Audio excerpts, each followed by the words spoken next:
Good afternoon. My name is Jim Villar. My speech is all about Duterte's administration. And the title of my speech is, Has There Been a Change? In 2016, the former mayor of Davao City was elected as the president of the Philippines and first from Mindanao.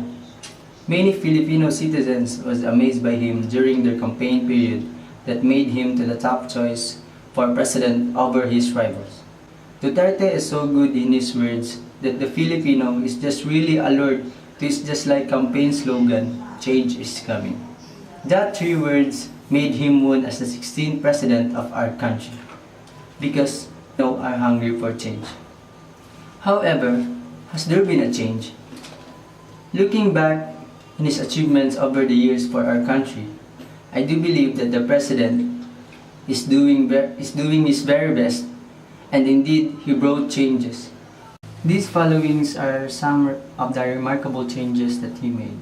First is the abolish ENDO, or end of contract, or ENDO refers to the plan that corrupt companies exercise to mishandle their workers in the Philippines.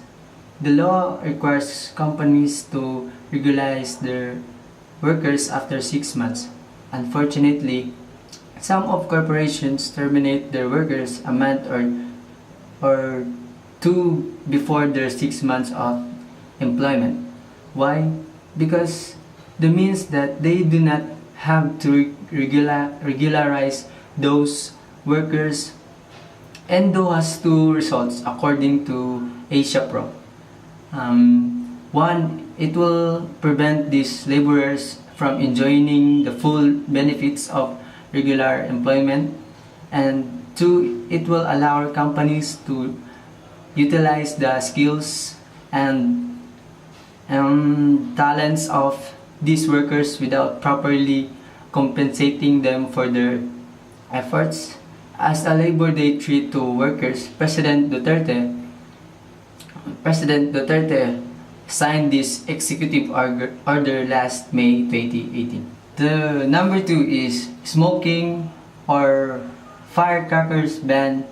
President Duterte signed an executive order on June 20, 2017, limiting the use of fireworks only to community fireworks displays authorized by local governments in order to minimize the risk of injuries and casualties. On the other hand, Duterte have always been against smoking, as what he have said, no room for public smoking.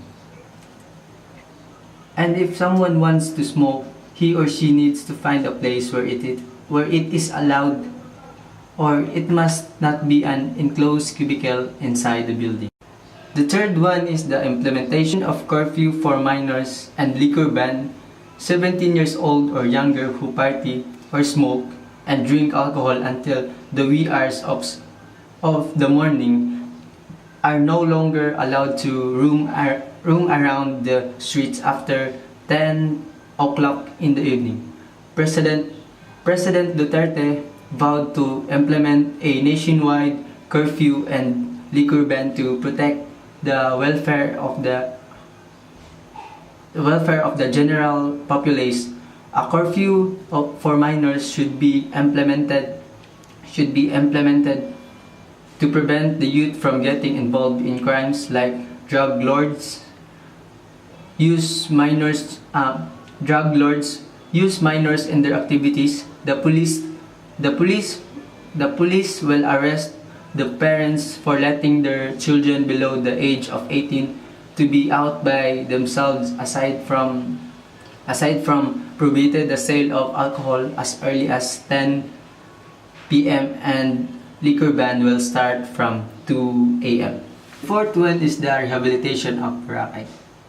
The implementation of closing Boracay affected the livelihood of the residents. The business and the beauty of Boracay itself are one of the factors why our tourism is improving, which has great impact for our economy. The main reason why Duterte closed Boracay because of the improper waste disposal or improper solid waste disposal, and destroying the natural ecosystem of the island is killing the very life of it.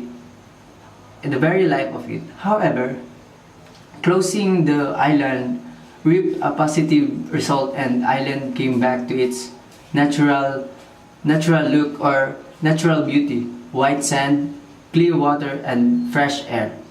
Boracay was reopened on October 20.